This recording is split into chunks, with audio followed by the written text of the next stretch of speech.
gonna sing you happy birthday? No. You're not going to sing me happy birthday.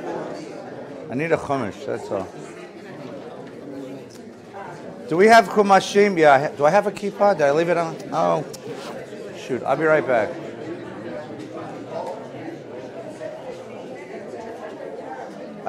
I left it, dropped it off.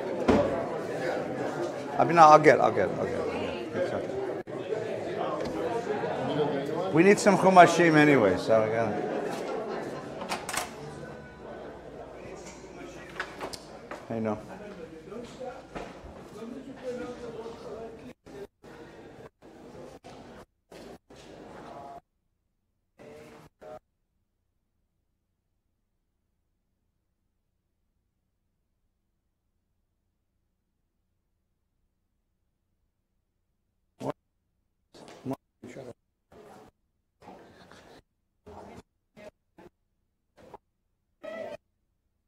Hi.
Good morning, Shabbat Shalom.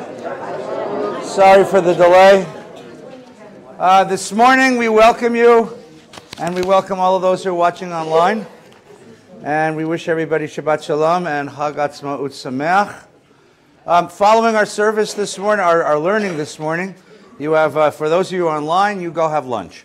For those of you who are not, you have three wonderful opportunities to pray with us this morning. There's a traditional service in the sanctuary. There will be the Neshama Minyan, our beautiful musical and spiritual minyan, is meeting this morning in the Sher Lapadi Chapel. And this morning they celebrate their 18th year. So it's the Chai year of Neshama, and a wonderful service awaits you there. It's down the hall. Jews with tambourines. What? Harold Schulweiss will never forgive me. And no, wait, I'm not done yet. Wait. And in this, no, don't. Wait. Yeah.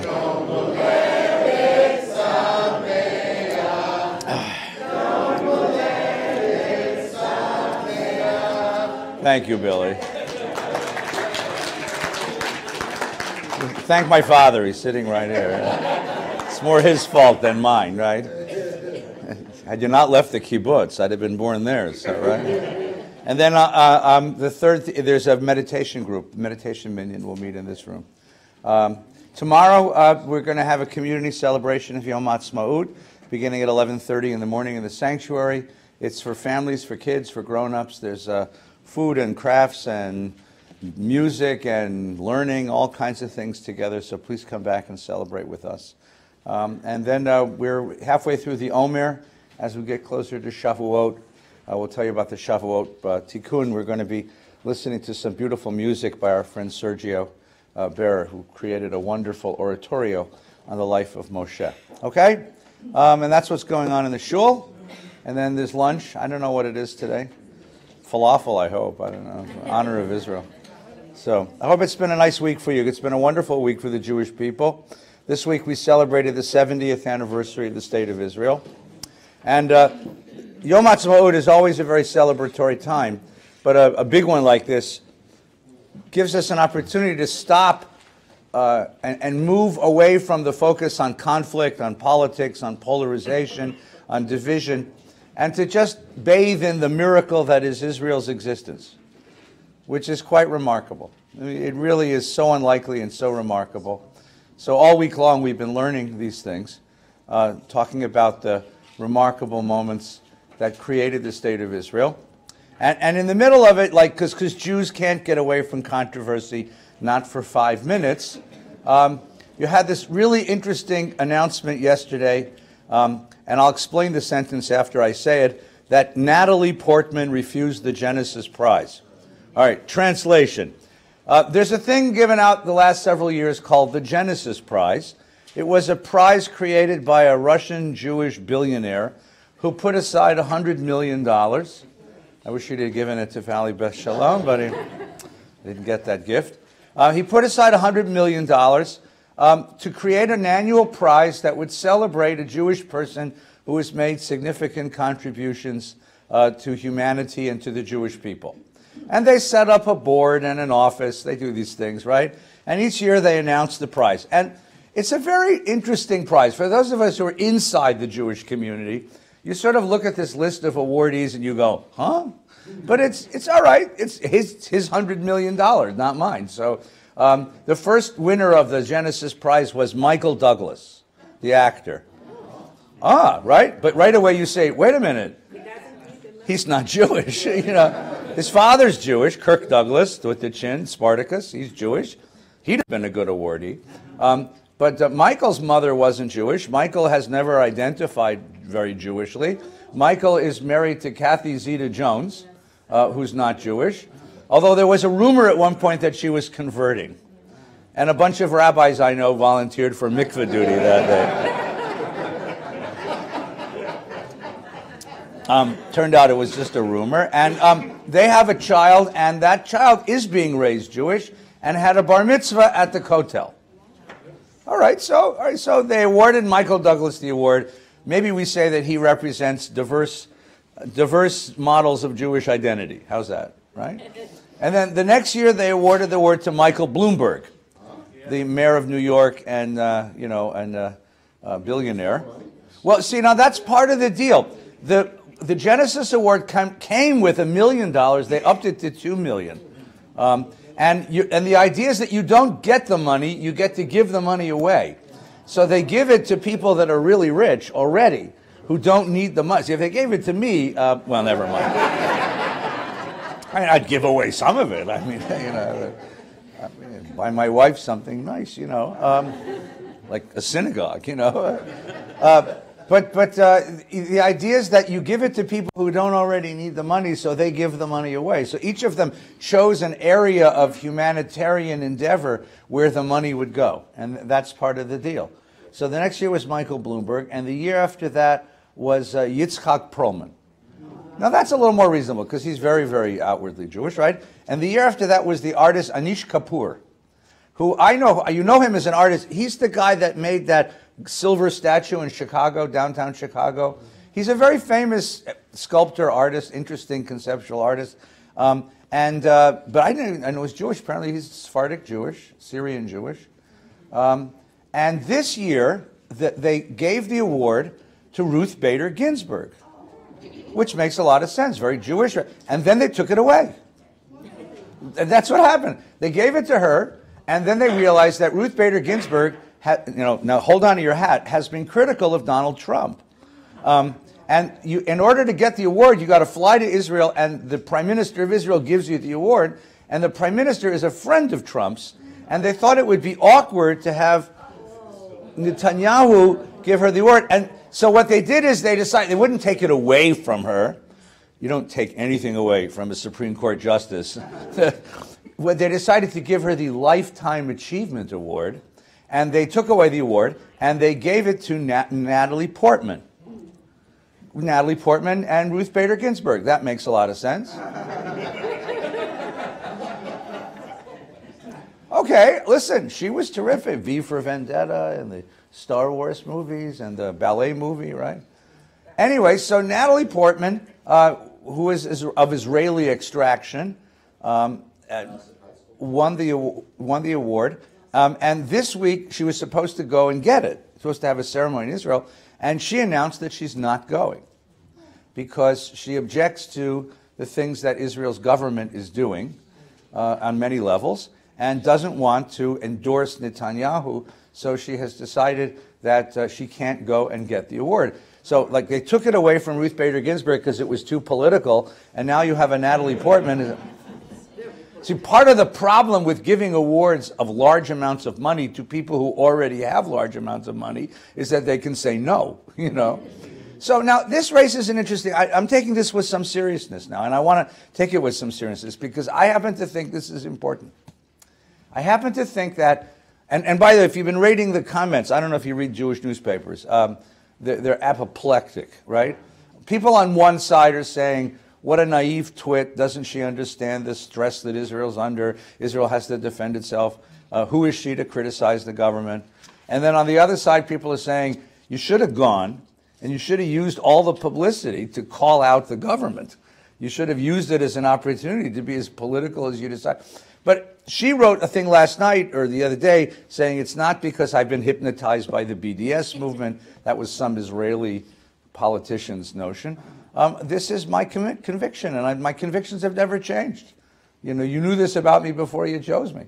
I think this is really important. And I'll tell you why. Because I think her refusal to go and the responses that have come back represent a major divide within the community. And I know it's Yom Ha'atzmaut, and we're supposed to get away from politics.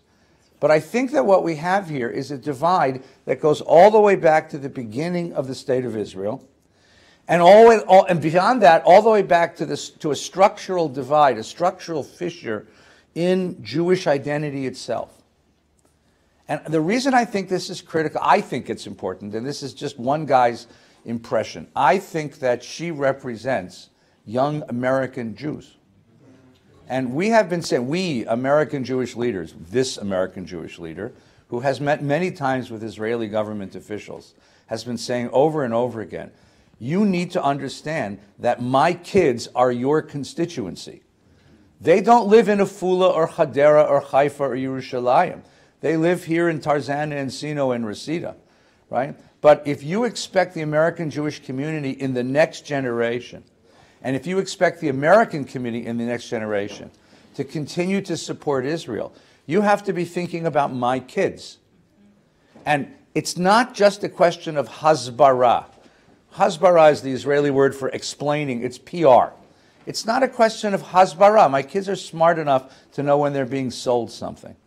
It's a question of policy and how you develop policy and how you speak policy and what policies you speak. And I'm not saying that they are your primary constituency, nor am I saying ever that you should compromise the security and safety of the State of Israel on account of American political opinions. But when you make decisions and when you explain those decisions, when you develop that kind of thinking, your political thinking, you have to be thinking that your audience is much wider than the boundaries of the State of Israel. And I think Natalie Portman is the future. And Israeli leaders just don't get this. They don't get this. They take terrible offense. I can tell you this from personal experience, having been screamed at by a dozen Knesset members, and you haven't lived till you've been screamed at, right? And I speak good enough Hebrew to know when I'm being insulted, right? Now, I don't think that Natalie Portman is alone in this because I think she represents a whole generation's point of view, but I think it's even more than that. I think it goes back to the very beginning.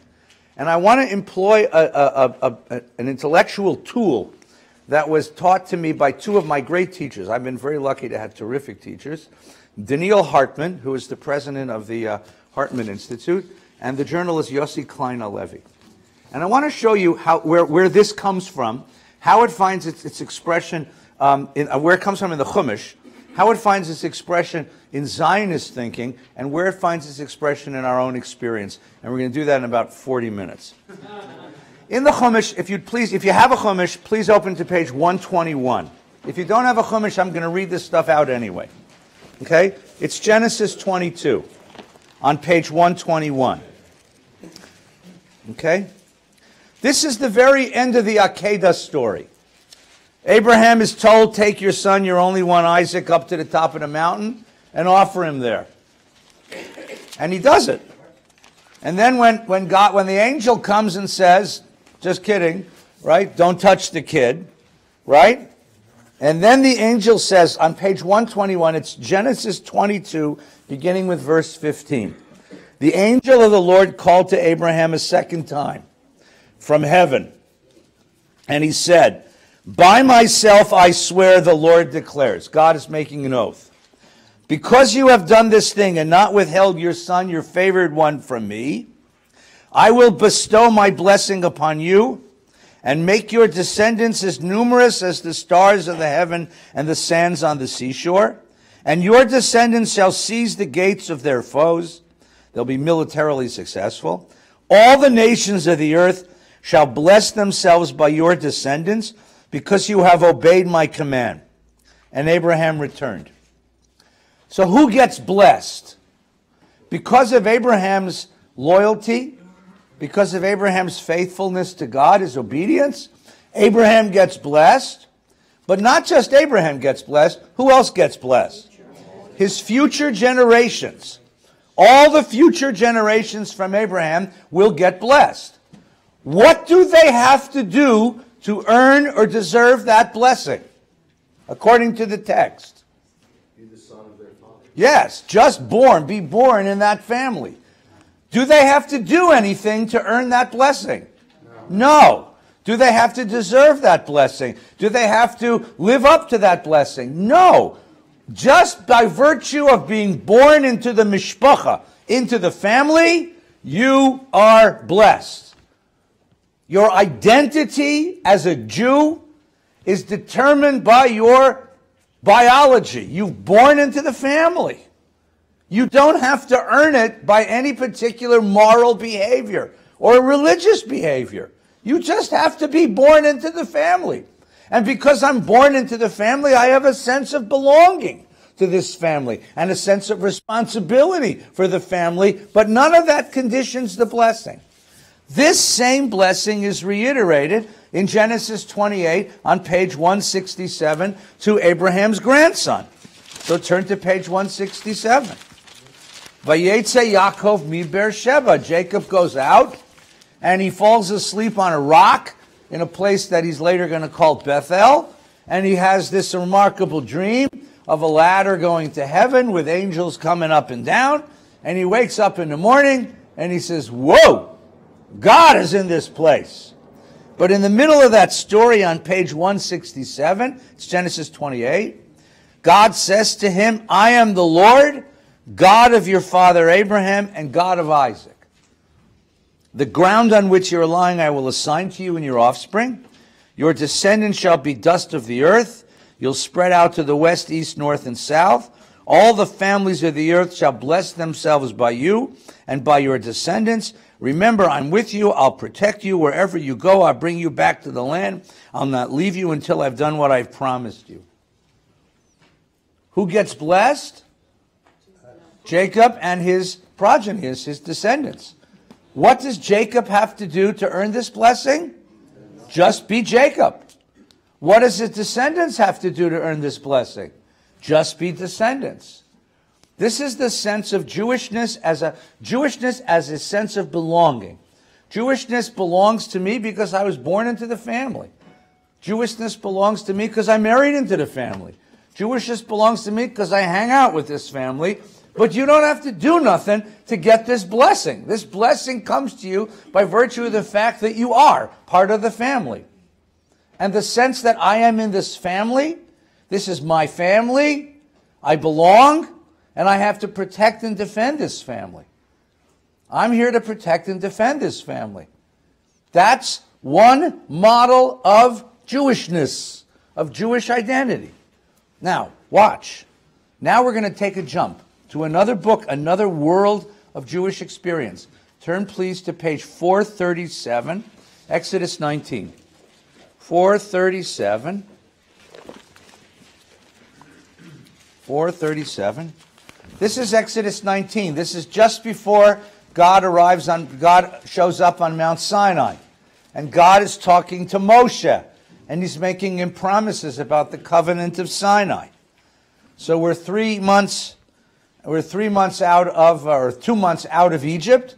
We've arrived at Mount Sinai. Page 437, the Lord called to him from the mountain, called to Moshe, saying, Thus shall you say to the house of Jacob and declare to the children of Israel, You have seen what I did to the Egyptians, how I bore you on eagle's wings and brought you to me. Now then, if you will obey me faithfully and keep my covenant, you shall be my treasured possession among all the peoples. Indeed, all the earth is mine, but you shall be to me a kingdom of priests and a holy nation. These are the words that you'll speak to the children of Israel. What has been added to the covenant? If. The word if. What is the word if? Conditional. This is now conditional. My love for you, my protection for you, my solicitousness to you is now conditioned on what? Commandment. If you will obey me faithfully and keep my covenant. Your biology is no longer relevant to me. Your patrimony. Go on, what is it? What is that? Chromosome 23? What is this thing? Ancestry. 23andMe, is that what it's called? Ancestry.com, right? I thought I was German. I discovered I was Scottish. What? You never met your grandparents? What? Schmuck, what? Right? Yeah, that's the problem. I'm wondering how many people, just as an aside, by the way, how many people discovered some real secrets of their families they didn't want to know. Right? You're 50% Scottish, Irish, Catholic, and you're 50% Latino pool boy, you know?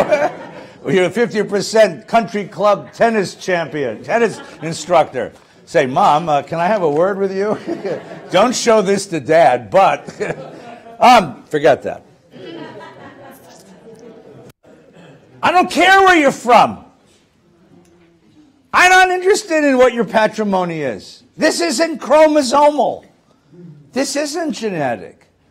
This is about your adherence to a covenantal vision and your obedience to a covenantal instruction. Are you part of my covenant? And covenant means, are you part of my dream for the world? Are you willing to sign on and be a vessel of divine blessing in the world? If you're willing to carry forward my dream of what the world ought to look like, you're my people. I'll treasure you. And if you don't, turn to page 1171. 1171. 1171. It's Deuteronomy 30. Almost at the end of the Torah. 1171.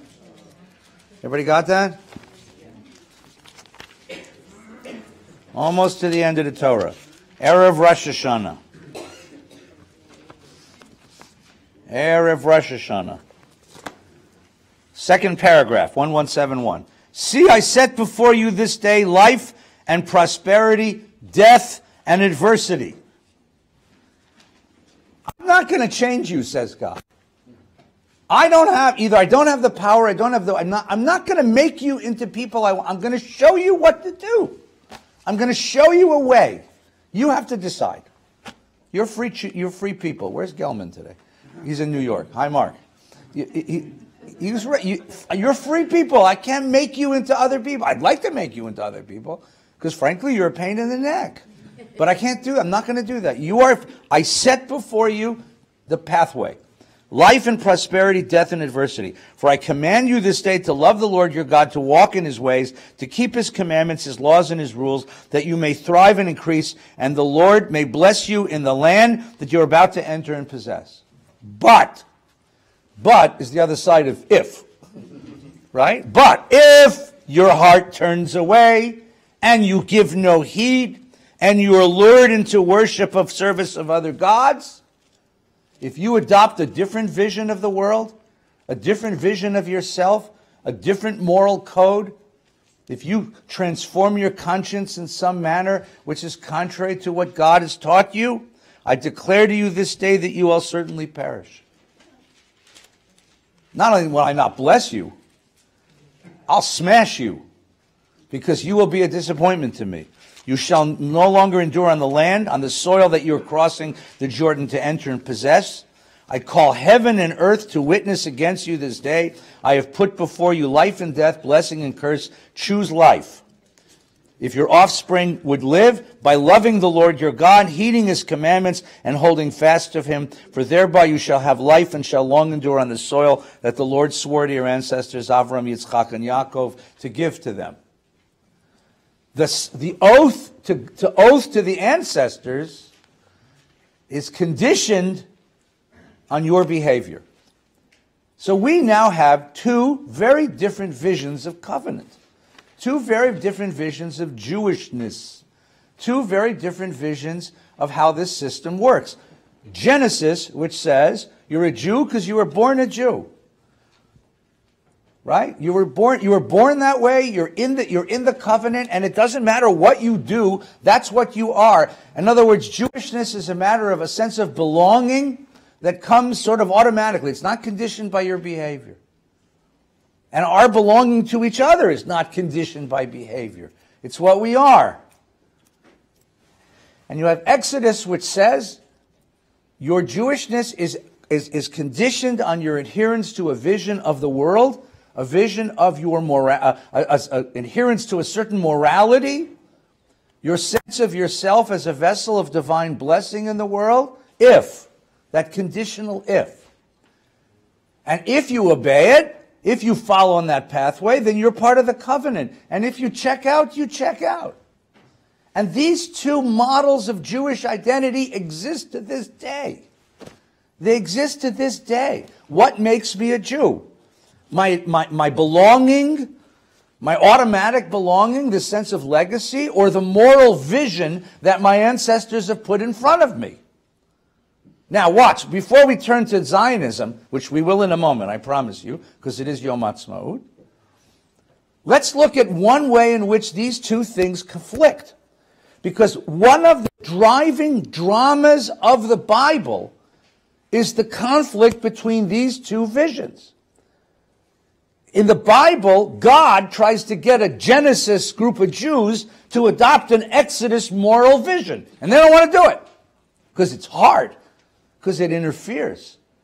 Or at least the prophets try to get the people to adopt an Exodus moral vision, and they don't want to do it. They want the absolute covenant of God's constant protection and promise. They don't want to understand that it's all conditioned on their behavior. And the most famous example of this, you all know, because we read it on Yom Kippur, and there's no place else to go that morning, on page 1242. Isaiah 58, 1242. Ready? This is Isaiah. And this is Isaiah standing in the Holy Temple. And this is Isaiah standing in the Holy Temple on, I think it's Yom Kippur, but it can be pretty much any day. And he's watching people bringing sacrifices. And he loses it. He just goes crazy. Isaiah 12:40, look, chapter 58. Cry with a full voice, without restraint. This is God talking to the prophet. Raise your voice like a ram's horn. Declare to my people their transgression, to the house of Jacob their sin. Now listen carefully. It's very interesting what he says. To be sure, which is not in the Hebrew. In the Hebrew it's just ve. Yeah, and that's what it says. They seek me daily, eager to learn my ways, like a nation that does what is right, that has not abandoned the laws of its God.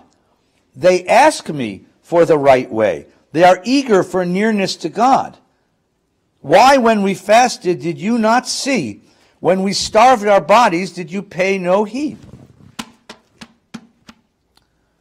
They came on Yom Kippur. All of them. All of them came on Yom Kippur. Dressed nice. With nice sacrifices. See, today, sacrifices, when I ask you a few dollars for the annual fund, right? Right? Not one of you has ever pledged a sheep, by the way. I just want to point that out. The card you check doesn't say, $180, $360, or one sheep.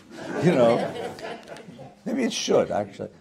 They come and I think he's being sarcastic. They're coming. It's not that they've abandoned the ritual. It's not that they've abandoned the temple. They're performing the rite.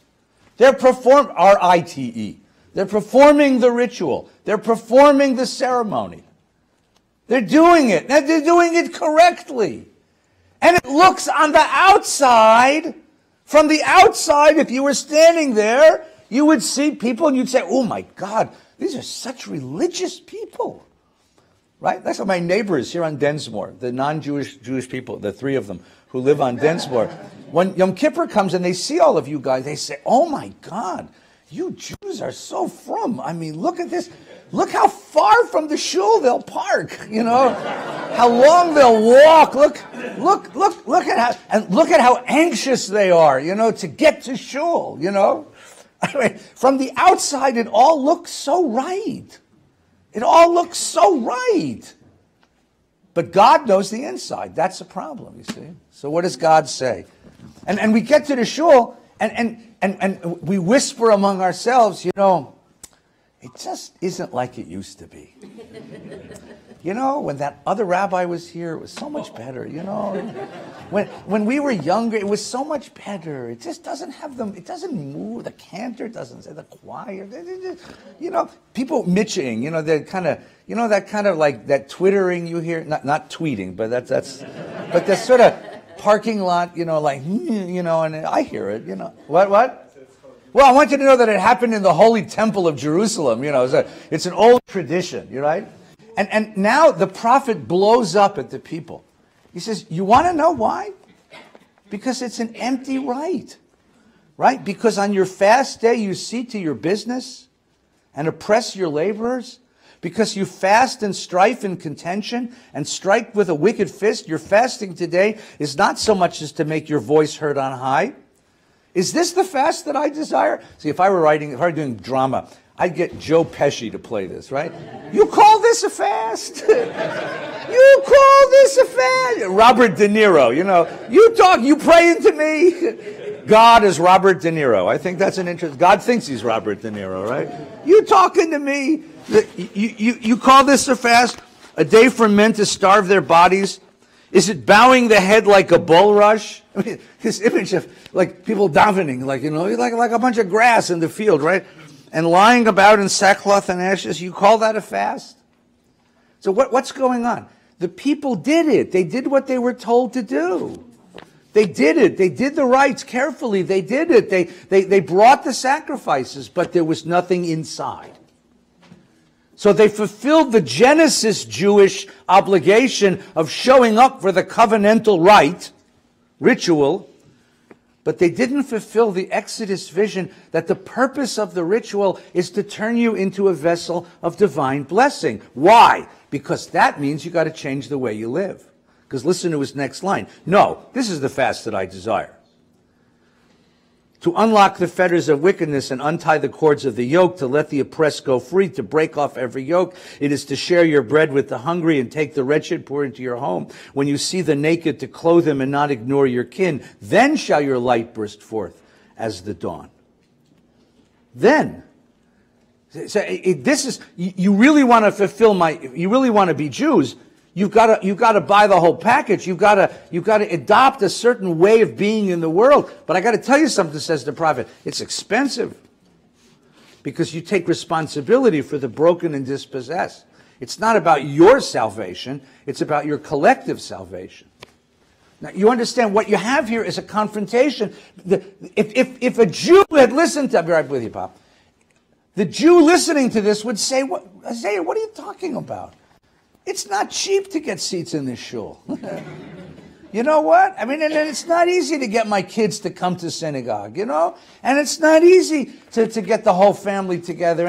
And we do enjoy it, and it does change us, and it makes us feel close. And the purpose of this ritual is to make us feel close to the Jewish people and to make us feel like we belong. And the prophet says, no, that's not enough. It's not enough. It doesn't change the way that you walk the world. That's what makes you a Jew. Not your sense of belonging, but your adoption of a moral vision for the polity, for the whole community. You see the confrontation here? And the person listening to this would think the prophet's unreasonable. Listen, prophet. There's always going to be hungry people. There's always going to be homeless people. There's always going to be dispossessed people. It's the way society. We've done a better job than most. Housing the homeless, feeding the hungry. Come on, prophet. Have a little realism here. This is a confrontation, and this is the driving dynamic of the Bible. A confrontation between a Genesis Jewish community and an Exodus prophet. A Jewish community that believes that the covenant is absolute and unconditioned. It's our sense of belonging. And a prophet who says, if. And no one wants to hear that if, because that if is very threatening. And that's the resistance. Pop. So would you say that a kibbutz prose law is contrary to the Jewish spirit and what it led to? What did it lead to? It led to property being held by some and some being dispossessed. All right, so Dad's asking about a rabbinic rule called the prose bull, which was the idea, it undid the whole Shemitah year. It undid the whole Yovel. It undid the biblical notion of property and allowed there to be the accumulation of wealth in one part of the community and poverty in the other part of the community. It's an interesting way to, it's a good socialist reading of the Torah, Pop. I just want to point out that 90 years and you haven't lost it, You haven't lost your ideals. The ideals. Yes, Billy. So when you talk about Yithro, the covenant didn't occur until a couple of chapters after that when they get the Ten Commandments. No, but it's all covenant. It's a vision of what is covenant. What is the structure of covenant? Right, but isn't this the same structure as we see prior to the Passover, where they're taking the lambs for 4 days before the 10th plague. Yeah. So basically, God's trying. It's an if. It's an if. Behavior Right. They, it's an if. Now, here's what I want you to do. You're right. Close the Chumash for a minute. Take up the sheets I just gave you. The same divide between the Genesis covenant and the Exodus covenant can be seen in Zionist thought that formed and shaped Israel. Theodor Herzl, who is considered the founder of Zionism, founder of political Zionism, is the quintessential Genesis Jew. He's the quintessential Genesis Jew. Theodor Herzl, born in Budapest, educated in Vienna, reporter, journalist for the New Free Press of Vienna, who goes to Paris.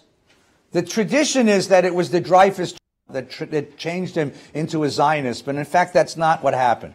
He had already been aware, deeply aware, of the vicious anti-Semitism that Europe harbored. The Dreyfus trial just demonstrated it, but it wasn't the thing that changed him. Basically, Herzl understood that Jews had entered into a bargain with Europe. It was called the Emancipation Bargain. Europe said to Jews, you give up your distinctiveness, we will let you in as equals. Give up your special dress. Give up your language. Shave off your beard. Right? Stop associating only with Jews. Stop all your customs and ceremonies that separate you from us. Eat with us, drink with us, be with us. Stop being so distinctive. We will let you in as equals. So what did Jews do? Jews did it. They gave up their dress. They gave up their customs. They gave up their ways of life. They entered European society and they met vicious anti-Semitism, which means that emancipation was a lie. We gave up our distinctiveness, but you still won't let us in to your neighborhoods and your schools and your businesses and your clubs. You still won't let us in. Not just not what you let us in, but there still is this deep, deep desire to destroy the Jews, to think of the Jews as an other, as an alien, as a pollutant, as a disease. I think, personally, and I think I found this in his diaries, Herzl saw Auschwitz in his nightmares. That what would happen is one day Europe would rise up and destroy all of its Jews. It would destroy all of its Jews. And that's what drove him. So in 1896, he writes a book, little teeny book, 93 pages, called The Jewish State. It was a scandal. And here's what he says, right? The Jewish question still exists. The Jewish question for Herzl is, are we equals or are we not? It would be foolish to deny it as a remnant of the Middle Ages, which civilized nations do not even yet seem able to shake off, try as they will. They certainly showed a generous desire to do so when they emancipated us. Emancipate us means welcomed us into their societies. The Jewish question exists wherever Jews live in perceptible numbers. And wherever it does not exist, it is carried by Jews in the course of their migrations. Right? So when Jews show up, anti-Semitism follows them, just inevitably. We naturally move to those places where we're not so persecuted. And there our presence produced persecution. This is the case in every country and will remain so, even in those highly civilized, for instance, France, until the Jewish question finds a solution on a political basis. I think the Jewish question is no more a social than a religious one. In other words, you're not going to teach Christian Europe to welcome Jews. That ain't going to happen. Nor even if all the Jews converted. By the way, Herzl considered that. We never really considered it, but as a sort of thought experiment, what if tomorrow we all accepted baptism? And we all changed our names? And we all became good, honest, church-going Christians? Would they accept us then? And he realized, no, because they still would suspect us as not being the same. Right? It's not a religious question. It's not a social question, notwithstanding it sometimes takes these forms. It is a national question. You see, anti-Semitism was once religious. You didn't accept Christ, we killed you. You could live if you accepted Christ. But now, even if we all became the most frum Christians on the planet, they'd still hate us because we're not French. We're not German. We're not Italian. We're not Hungarian. We're not Poles. We're not Ukrainian. Now that nationalism is the center of identity, you can't convert into a nationalism. So the only way to do this, he says, is it's a question to be discussed and settled by the civilized nations of the world in council. We are a people. One people. Now, that's scandalous. Because Baron Rothschild would have disagreed, right? Baron Rothschild, the most rich, powerful Jew in all of Europe, right, said what? I am a Frenchman of the Jewish persuasion, of the Mosaic persuasion. Right? Mr. Disraeli would say, I'm an Englishman of the Jewish persuasion. The Jews of Germany said, we're Germans. Jewish, maybe. And Herzl said, that's how you think of yourself, but that's not how they see you. You walk into a room, they don't see, oh, fellow German. What do they see? Jew boy pretending to be a German. We have honestly endeavored everywhere to merge ourselves in the social life of the surrounding countries, to preserve the faith of our fathers. We are not permitted to do so. In vain are we loyal patriots. Our loyalty in some places running to extremes. We're more French than the French. We speak better German than the Germans. We cook better Italian than the Italians. In vain do we make the same sacrifices of life and property as our fellow citizens. I was listening to stories last week of someone whose grandfather was a hero in the First World War on the German side, trying to protect his family from the mobs of Kristallnacht, showing them his medals. Look, I'm a hero of the German people. They still smashed his windows and beat him. Right? In countries where we have lived for centuries, we are still cried down as strangers, often by those who came after us. The majority may decide who are the strangers, for this, as in every point which arises in the relation between nations, is a matter of might. It's power, kids. Stop thinking that justice wins. It's all a question of who has the power.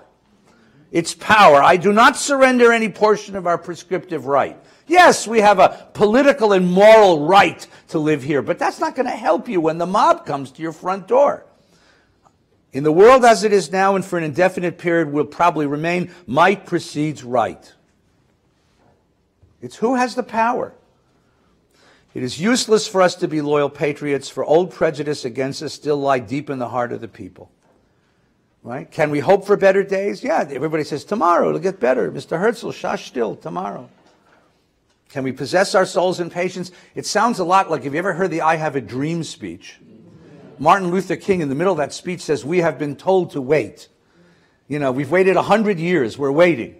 How much longer do you expect us to accept this humiliation and keep waiting? Right? How much, right? And Herzl has the same idea. Can we wait in pious resignation till the princes and people of the earth are more mercifully disposed toward us? I say we cannot. I really mean less than is claimed. By right of every ordinary citizen, the nation in whose midst Jews live are all either covertly or overtly anti-Semitic. So what do we got to do? Get out of Europe. And you need to obtain a state. And what's the purpose of that state? Because only with a country, with a state, with a government, do you possess sufficient power to protect the Jewish people. Only with a government, only with a state do you possess sufficient power to protect the body of the Jewish people. Does he care what kind of state it is? No. Does he think about what language ought to be spoken there? What the life on the street of that country is? No. You'll notice something about Herzl. Very unsentimental. We all get sentimental. We hear Hatikva, we all tear up. Right? We go to Israel, we all say, oh my God, it's wonderful. They wish me Shabbat Shalom, supermarket. Right? I'm very sentimental about Israel. Right? I'm sentimental about Yerushalayim. Right? Yerushalayim Shel Zahav, they take you to the overlook, the Tayelet, and you see the sun setting over the golden stones of Jerusalem, and you begin to cry because it's Yerushalayim Shel Zahav. He don't care. First of all, he don't know, because he had no Jewish background whatsoever. He is completely hardcore political journalist. This is hardcore political bargaining. Kids, you're going to die unless we get out of Europe. We'll go anywhere. He was willing to accept Uganda. Because for him, he knew Palestine was the land of the Jewish people. He knew Yerushalayim is the capital of the Jewish people. But it didn't matter. At that point, get him anywhere. Arizona. I thought Arizona was a much better idea. I would love to make Aliyah on Southwest Airlines. By the time you finish your Coke and your peanuts, you're there. I think that if you can put the London Bridge in Lake Havasu, you can put the Kotel in Tucson. I would have loved, I would set up a yeshiva in Prescott. I think that would have been great. I would love to have Arizona. Right? We'd be fighting the Navajo Liberation Organization. Right? But they look like a lot nicer people than the folks we got now. Herzl is a quintessential Genesis Jew. He has no sense of Jewishness as a culture with any content. He has no sense of Jewishness as a culture with any morality except one: protect our own. Protect our own. That's our job. That's our job. That's what we got to do. Now, if you have 4,000 people clamoring on a border, burning tires, shooting at you, throwing Molotov cocktails at you, shoot them. Because your job is to protect. That's what you're here to do. That's all the responses to Natalie Portman that said, "You naive little girl, don't you understand the world you live in? You understand the privileges you've been given in your life? You understand how unusual it is for a Jew to be as visible as you and not face hatred?" Right? Those who accuse Natalie Portman of naivete. This is it. This is Genesis Judaism, right? And this is part of all of us. Certainly part of me. This is Genesis. This is protect my own, right? I'm a very moral person until you threaten my family. And then I become an ogre, right? And I have very little moral distinction when you threaten my family. This is Genesis Judaism. And it's Herzl, and Herzl's the quintessential Genesis Jew. But he wasn't the only one. Herzl convenes the first Zionist Congress to begin the process that will form a Jewish state. He wants to create a political movement. So in Basel, Switzerland, in 1897, he gathers 208 delegates and 1,500 journalists. Among the 208 delegates is an old curmudgeon who sits in the back of the room by the name of Asher Tzvi Ginsburg. Ginsburg has the exact opposite biography of Herzl. Ginsburg's born into a Hasidic family in Russia, in Ukraine. Ginsburg is trained in yeshiva. Ginsburg was that kid in The Chosen who memorized the Talmud by the age of 11, and therefore was given the keys to the town library, where he taught himself 7 European languages and read his way through European culture. He became disillusioned with his religion, but not disillusioned with Judaism.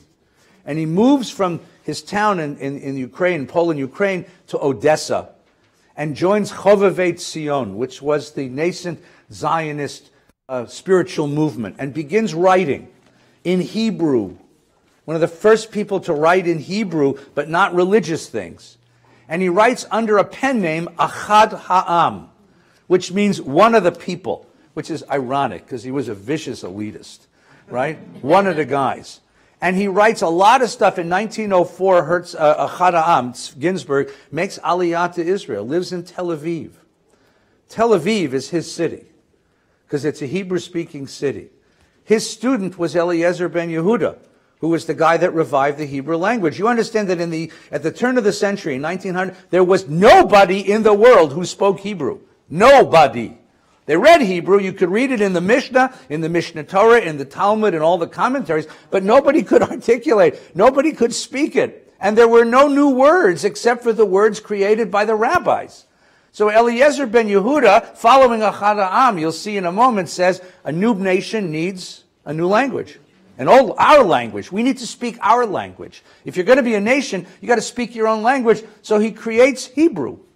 And there were no words for vacuum cleaner and cinema and electricity and democracy and back axle, right, and tire puncture.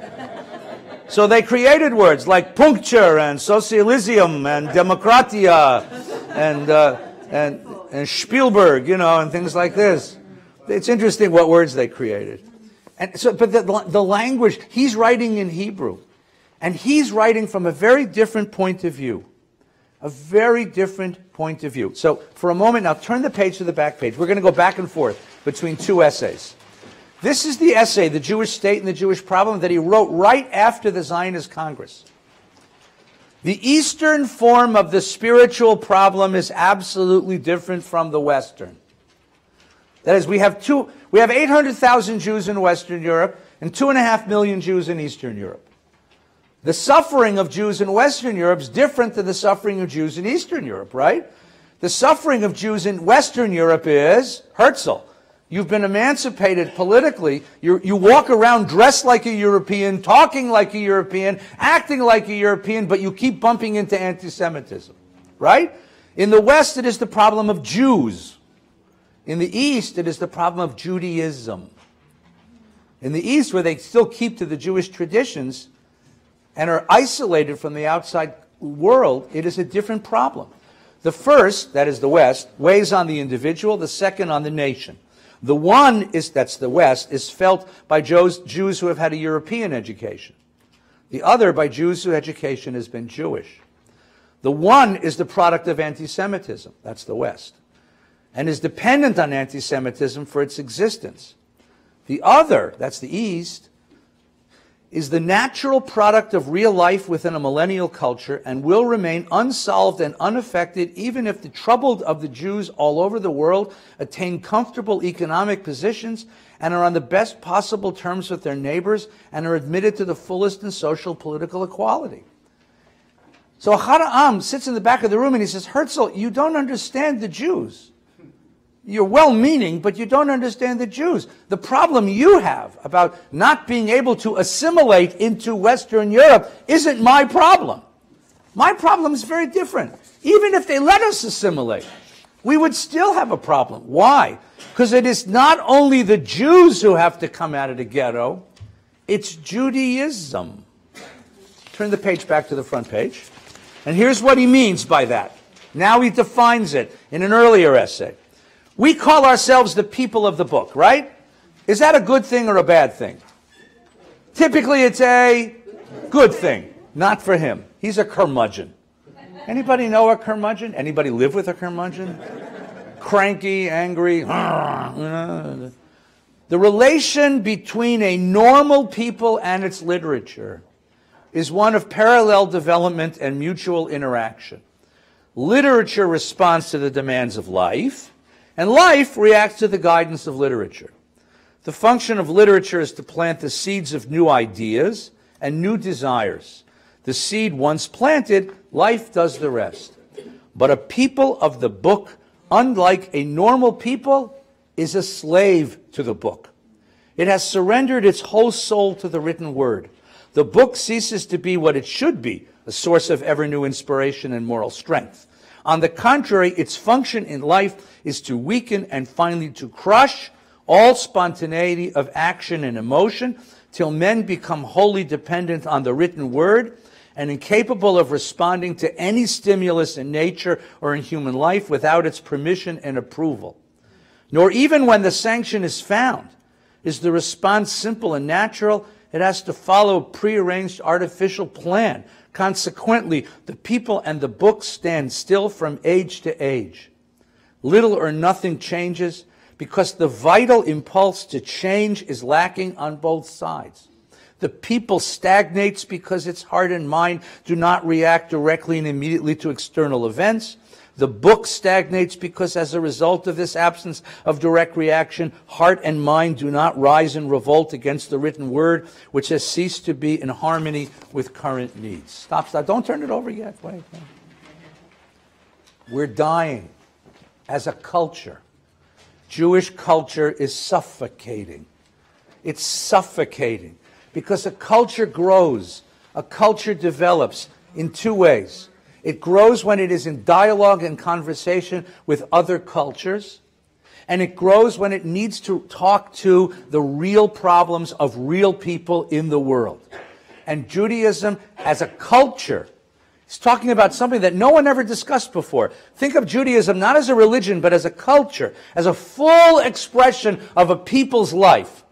The full expression of a people's life has been cut off. Number one, it's cut off from the real problems of life because we're not in charge of our own lives. We've turned that over to a non-Jewish government. So what are rabbis worried about? Are rabbis worried about health care and the distribution of health care? Are rabbis worried about income inequality? Are rabbis worried about war and peace? No! Rabbis are worried about what's kosher for Passover this year and what's not. How big is your sukkah? If it's this much bigger than this, is it still kosher? The kind of trivialities of halacha reflect its isolation from the real problems of real people living in a real world. And second, it's been isolated from other cultures. And he's a brilliant student of Jewish history. So when were we culturally creative? When we dialogue with outside cultures. Maimonides struggling against Arab Aristotelian philosophy produces all of the great corpus of Jewish philosophy. The Talmud struggling against Roman morality creates the Talmud. But now we don't talk to the Goyim. We don't talk to them because we don't think they have anything to offer us and they hate us. So in its own little bubble, Judaism suffocates. A couple of years ago, there was a best-selling book written in Bnei Brak. Bnei Brak is that very, very, very Orthodox neighborhood near Tel Aviv. And the best-selling book was a 400-page book called Kol Bo Al Shlach Manos. 400 pages, all about the custom of sending humantash to your neighbors. That's a dying culture. Says Achad Ha'am, until you take that culture and plant it in its own land, where it can deal with the real problems of real people in a real world, where it can talk to the outside world and dialogue and establish its own uniqueness relative to the outside world, you're going to have a suffocating culture. His problem wasn't to save the body of the Jewish people. That was Herzl's problem. His problem is to save the soul, the culture of the Jewish people. So if you'll turn the page over, go back to our other essay. Actually, go to the top, the second paragraph. The paramount question is whether there's any possibility of curing this long-standing disease. Whether the Jewish people can still shake off its inertia, regain direct contact with the actualities of life, and yet remain Jewish people. See, the problem is, if I say to you, no, Mr. Ginsburg, here in America, we get to interact with the outside world. And he would tell you two problems with that. Number one, you can't do it as a Jew.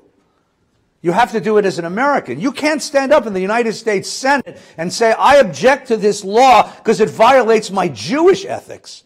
You can only do that quietly, right? You can only do it in the guise of an American, not as a Jew. But even if you do, he says, living in America, you'll eventually assimilate into that outside culture. Where can you come into dialogue with outside cultures and not assimilate? Only in a place where you're a majority, where the majority culture reinforces a sense of Jewishness. There's an art museum in Tel Aviv. Anyone ever been to it? It's a very interesting art museum. I found it very frustrating because I'm an Achad Ha'am Jew. And you walk into this art museum and you say to yourself the following: what's Israeli and Jewish about this art? Is Jewish art made by Jews? Or is Jewish art that has something to do with the Jewish condition in the world? Right? Is Modigliano Jewish? Is he Jewish? Who was the guy? Matisse? No, Matisse wasn't Jewish. Modigliano was Jewish. So Modigliano was Jewish. Is that Jewish art? Chagall, Moshe Siegel, Chagall paints Jewish things. Sometimes paints crucifixes, but but that question, that's the question that he wants us to ask. What is Jewish art? You turn on the radio in Israel, which I recommend you do, and you listen to bad hip-hop music in Hebrew. So first of all, Israeli kids love hip-hop music, and it's easier to do hip-hop in Hebrew because all the feminine nouns rhyme. Right? It's much easier to do hip-hop in Hebrew than in English, by the way. And they do, and it's bad hip-hop, but it's, the question is that Jewish music? Then you listen to this Sephardic stuff, which is really interesting. What is Jewish music? What is Jewish art? What is a Hebrew-speaking city? Right. Tel Aviv right now is interesting because there's nothing that you can speak English in Tel Aviv better than you can speak Hebrew. Like all the Steins are in English now. But it's very interesting. What makes it, what is Jewish culture? What is Jewish culture? And he says, look, you go back to the paragraph, we must revitalize the idea of a national renaissance. A national renaissance of Jewish culture. And use every possible means to strengthen its hold and deepen its roots until it becomes an organic element in Jewish consciousness, an independent dynamic force. Only in that way can the Jewish soul be freed from its shackles and regain contact with the broad stream of human life without having to pay for its freedom by the sacrifice of its individuality. Only by, in its own land, can you have, where we're a majority culture and you create a Jewish public space, can you create a Jewish culture which thrives without assimilating into global culture? And then he has a warning. And this is his curmudgeonly answer to Herzl. And it's such an interesting warning. Look at the last paragraph on the page. And as soon as you read it, you're going to go, and you're going to understand Natalie Portman. Because Natalie Portman is a good student of Echad Ha'am. A political ideal which is not grounded in our national culture is apt to seduce us from loyalty to our own inner spirit and beget in us a tendency to find the path of glory in the attainment of material power and political domination, thus breaking the thread that unites us with the past and undermines our historical foundations. If you build a state before you revive the culture, the state will become your religion. The state and its power will become the object of your worship. And it will, and the preservation of that state will become your highest ethic rather than the ethic of your ancestors carried forward. Be careful, he said, because you know what? Generals with cute epaulets on their shoulders and airplanes with Jewish stars on the side and beautiful soldiers with guns can become itself an object of worship if you don't remember the ethics of your ancestors that they are there to protect. So here we have the quintessential Exodus Jew who says, yes, I want to protect the Jewish people, but more than that, I want to protect that moral vision, the covenant, that sense of why we're in the world, that moral ideal that we were formed to promulgate.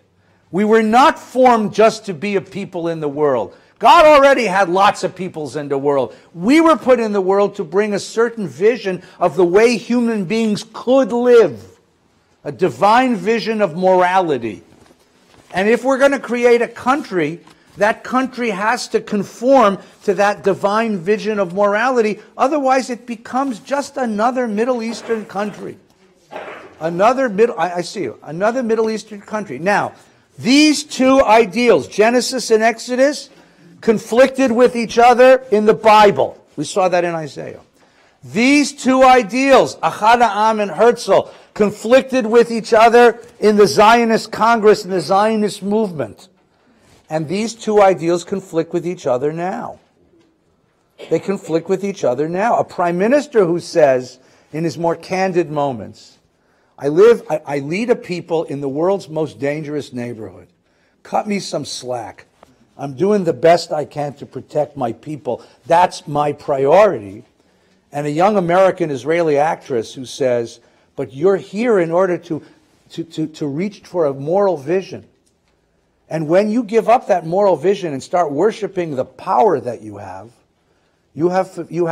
betrayed the very reason you exist as a people. You hear the same argument here? It's the same argument. It's Exodus and Genesis. It's Echad Ha'am and Herzl. It's Netanyahu and Portman. The same argument. And when we have the same argument here, when people on one side say, we have to protect Israel at all costs, and people on the other side say, but Israel has to be a moral state. It has to behave itself in a certain way. And then what happens? It gets vicious.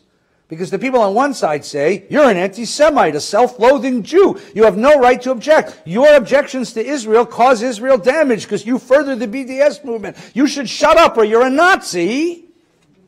And the people on the other side say, you're betraying the soul of the Jewish people. You're creating a Nazi state. Nazis come into this really quickly. I mean, if I ever have, I have no sympathy for Nazis, but there's no reason to keep schlepping them into the conversation.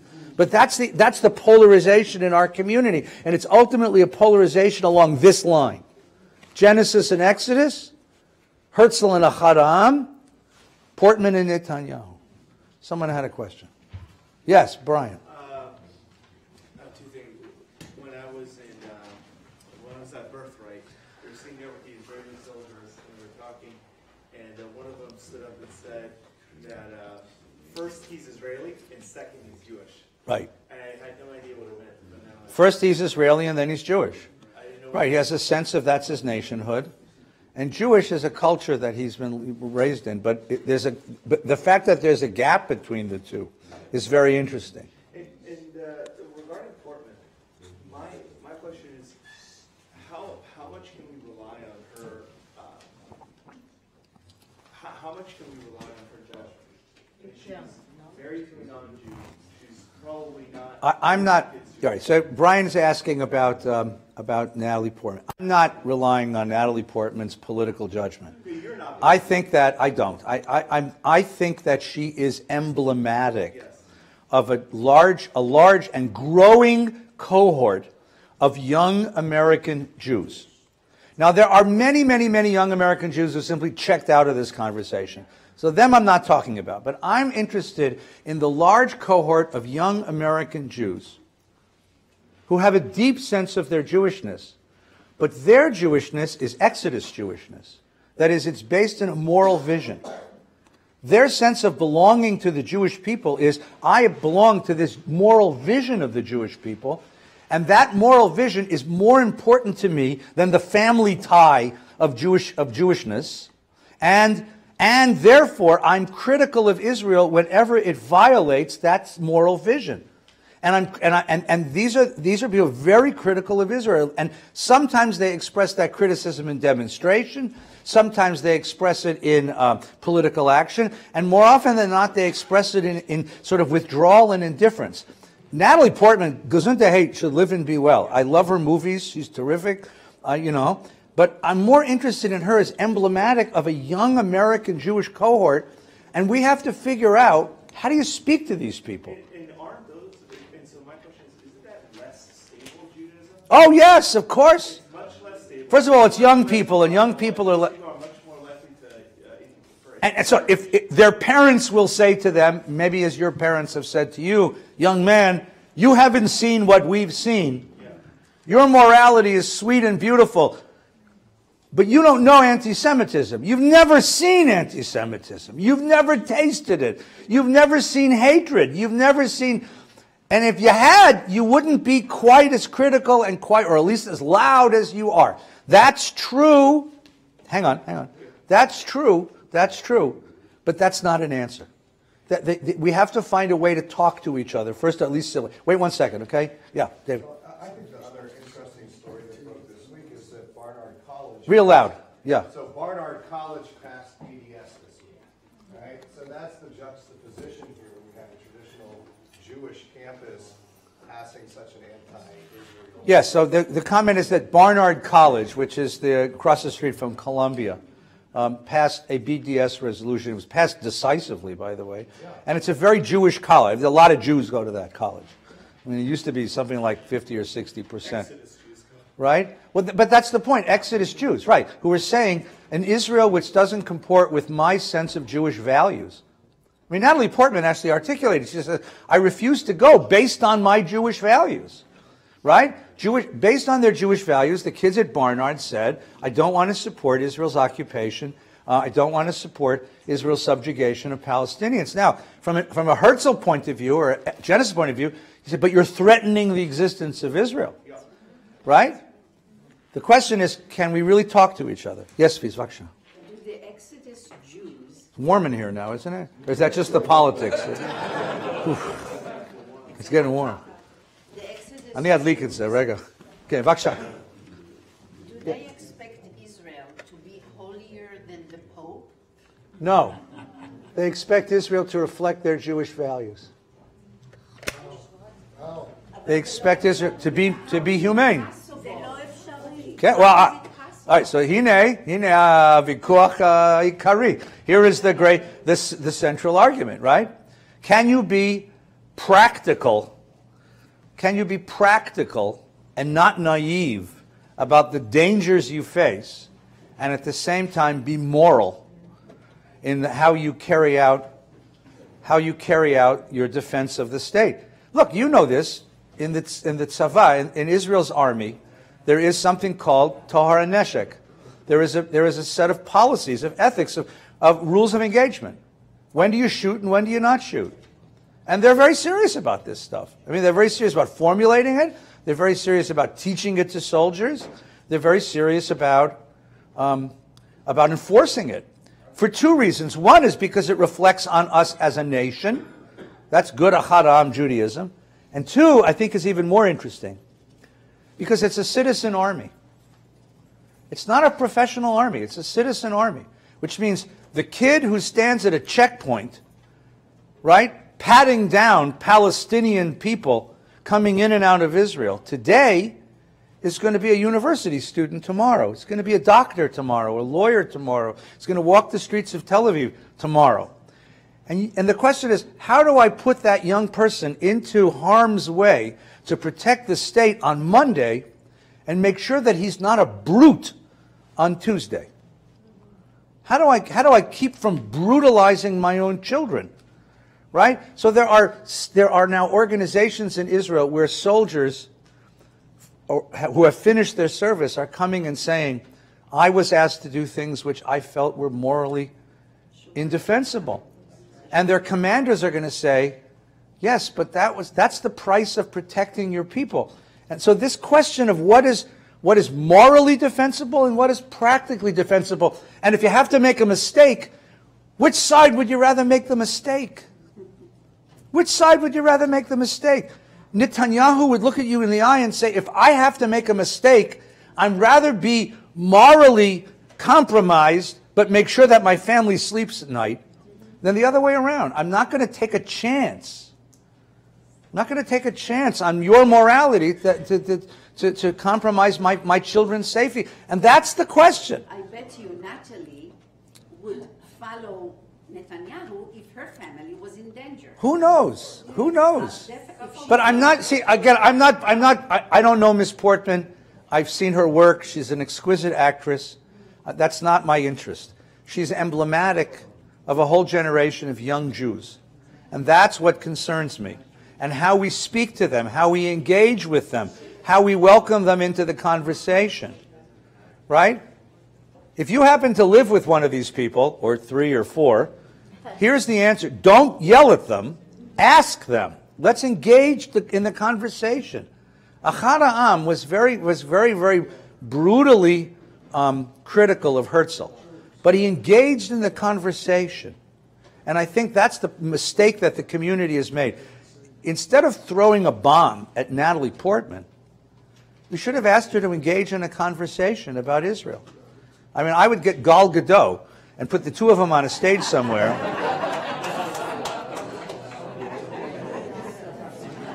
Just to look at that would be nice. And engage in a conversation where you'd say exactly this question, well, tell me your vision. I want to hear your vision, because I honor your Jewish values. But let me put this clearly. From a Netanyahu standpoint, suicide is not a Jewish value. Self-sacrifice. We will sacrifice ourselves to make the world humane, but there's a limit. Suicide is not martyrdom is not a Jewish value. When it happens, we cry and we remember the martyrs, but you don't go out to be a martyr. right? You're not going to lay down your weapons and let thousands of Hamas demonstrators cross a border into Israel, right? Because you're afraid. I mean, maybe there are more humane ways of engaging that demonstration. That's what. But this is the question. You see, this is the argument. So if anyone is a Hollywood producer and has context, I'm willing to moderate that discussion between Gal Gadot and Natalie Portman. Yes, Finn. One Jewish leader invited Natalie Portman to come to... I will give her an Aliyah on Yom Kippur. She's welcome to Valley Beth Shalom anytime. We have lunch, a really good... Well, she doesn't eat, but look, Nebuch, bring the baby, we have childcare. I will have her here anytime she wants to come, with or without Gal Gadot. I just want to make this clear, because I'm talking to the camera here. Yeah, I'm sorry. Ron, yes? In other words, Jews are supposed to be a light unto the nation. Yes, that's good. Achad Ha'am, Exodus Judaism. Judaism is a light for the nation. But the question is, what happens when someone's shooting at your light? But the world rejects that. Well, the world rejects it, but the world accepts.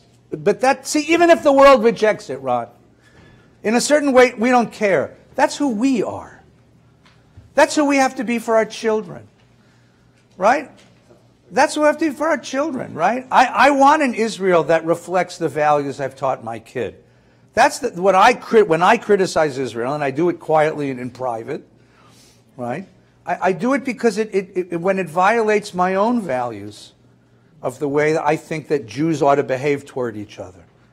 And that becomes my disappointment, right? And I think that's part of the drama. See, look, put it this way. What's the difference between having a Jewish country and not? When we didn't have a Jewish country, if you didn't like what the rabbi said, you left the shul and joined the one down the street. That's diaspora life. You don't like VBS, you go to Judea. You don't like Judea, go to Chabad. You don't like Chabad, go. But you only have one country. We have to come to consensus in a country. When you have sovereignty, you see, you have to come to consensus. You can't say, I'll go to the other Jewish state. You can't join the other shul. Having a country means we suddenly have to learn how to talk to each other, which is something Jews aren't good at. We've only had 70 years of experience, and we haven't yet learned it. I know that everyone has a lot more to say about this, and I'm going to give you permission to carry this discussion forward. Here's my promise. We've done this now for 3 weeks. Next week we're going to return to the Torah. The Neshama Minions in Sher Lapati. We don't leave yet. Wait, just don't leave yet.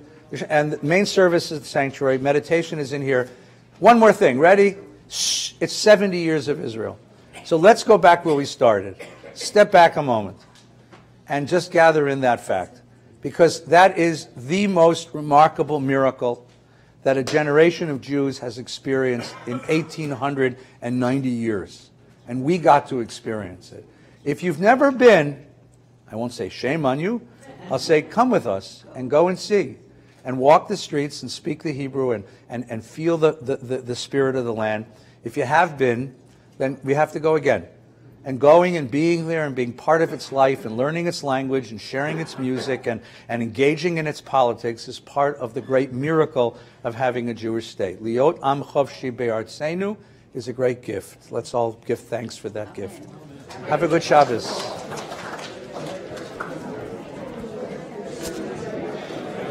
Oh.